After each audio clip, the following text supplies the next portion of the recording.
datang ke Model Farm Halia Fertigasi di Pusat Pertanian Bukit Goh. Okey, hari ini insya-Allah kita nak menunjukkan kaedah penuaian halia bagi halia bentong berusia 5 bulan. Kalau untuk penuaian halia untuk halia muda berusia di antara 4 hingga 6 bulan. Okey.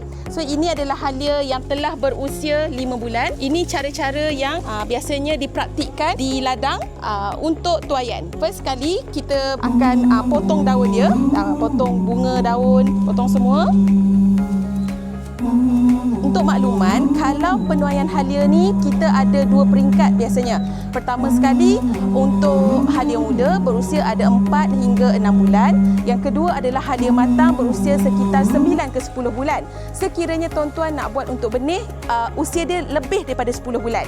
Okey, kalau untuk tanaman halia kita tengok kepada masa. Sebab daun dia belum menunjukkan kekuningan. Okey. Kalau untuk halia muda ni kita akan kira daripada tempoh selepas semayan. Kita biasa semayan antara 1 ke 3 minggu atau 4 minggu. Kemudian kita pindah ke polybag. Daripada tarikh pindah sehingga bulan kelima, itu yang diambil kira sebagai untuk halia muda. Tapi seawal 4 bulan kita dah boleh tuai. Next step, okey tuan-tuan. Kalau untuk halia muda ni, kalau dalam polybag, okey polybag kita masih elok, kita gunakan semula. Okey, media pun masih elok, kita boleh gunakan semula. Okey, untuk step kedua, selepas kita potong daun tersebut, maksudnya bersihkan halia tu daripada media yang kami guna ni kokopit dan sekam padi bakar. Okey tuan-tuan, kalau macam yang ni mudahlah sebab kita tidak berikan air dalam tempoh lebih daripada 24 jam. Jadi dia senang untuk kita buat pembersihan. Okey, kita buang dulu. Ini dia kita bersihkan. Okey, tuan-tuan, kalau untuk halia muda kita mengelakkan basuh. Maksudnya dari segi penyucian dia. Cara cucian dia kan selepas kita bersihkan media-media ni, biasanya kami akan spray dengan spray angin. Media ni boleh guna semula ya tuan-tuan perempuan sebab dia tak ada masalah penyakit bawaan tanah.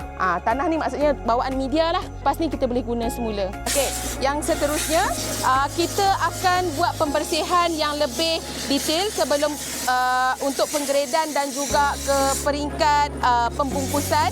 Okey, kita gunakan pam angin. Okey tuan-tuan, kalau halia muda ni, terutamanya halia muda ataupun halia tua, kalau halia muda ni kita biasanya tak basuh dengan air sebab kita nak mengekalkan tempoh jangka hayat dia. Kalau kena air, dia lebih mudah untuk membusuk.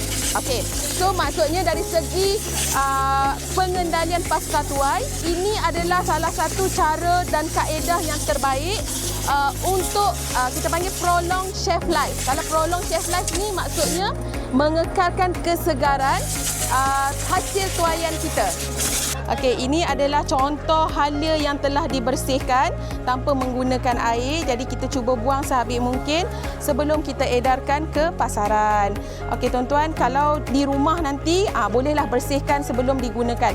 Kalau nak simpan dalam tempat penyimpanan dalam peti sejuk misalnya, saya cadangkan tuan-tuan potong sekecil-kecil, okey. Potong sini lah, maksudnya pisahkan dia sebesar-besar ni, basuh. Yang masih ada tanah ni simpan dalam plastik, insya-Allah lebih daripada sebulan masih kekal kesegarannya. Ini adalah contoh beberapa produk, okey, selain daripada fresh, maksudnya halia yang fresh yang digunakan untuk masakan ataupun produk kesihatan yang lain. Ini adalah contoh halia yang boleh digunakan produk seperti serbuk halia, di mana halia tersebut tu kita keringkan, tapi kami keringkan dalam oven dalam suhu yang tinggi tapi dalam masa yang lama. Okey, so dia tak kering secara cepat. Kita ambil masa dalam lebih kurang 8 jam setiap hari. So halia fresh tu kita slice dulu, kemudian kita keringkan dan kita blend untuk dapat serbuk halia. Ini adalah serbuk halia yang kita buat daripada halia tuaian kali ini, halia muda. Okey, so yang ni serbuk halia dan juga ini kita ada buat teh halia. Okey, serbuk teh kita campur dengan serbuk halia ni dan kita buat dalam sachet. Kita juga ada kopi halia. Sama, okay, maksudnya serbuk halia dan serbuk kopi. Dan salah satu lagi yang ni menjadi top produk semasa kami buat jualan di Mini Maha 2025 di Temerloh tempoh hari, minyak halia.